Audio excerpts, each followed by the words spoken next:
Xin chào tất cả mọi người đến với kênh của mình. Thì trên tay mình đây chính là chiếc đuôi tôm cano. Và đầu video mình đã test thử cho mọi người xem rồi. Thì cấu tạo của chiếc đuôi tôm này gồm một chiếc servo và động cơ 130. Thì để cái mạch điều khiển này điều khiển được chiếc servo này thì mình đã tháo cái mạch của con servo này ra và mình hàn trực tiếp hai cái dây điện vào động cơ bên trong con servo này. Dây điện này là để giữ cái đuôi tôm này để không cho nó bị nóng.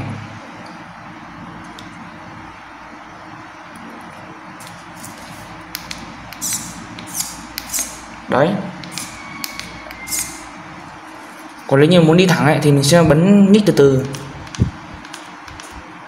Đấy. Mọi người thấy video nào hay thì hãy cho mình một like và một đăng ký để ủng hộ mình nhé. Và giờ mình bắt đầu làm nha. Dụng cụ cần có là một chiếc động cơ 130, một đoạn dây nhung và một chiếc servo lái.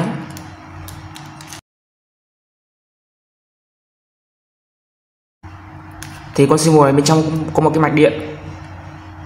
Mình sẽ tháo cái mạch điện này ra và mình hàn trực tiếp hai cái dây điện vào động cơ bên trong con servo này.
Và mình cũng đã làm sẵn trước cái khung đuôi tôm này rồi.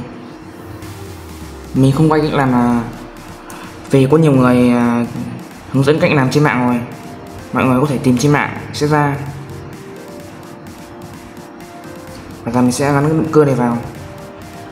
Và mình buộc hai cái dây rút này vào để cho nó chắc chắn.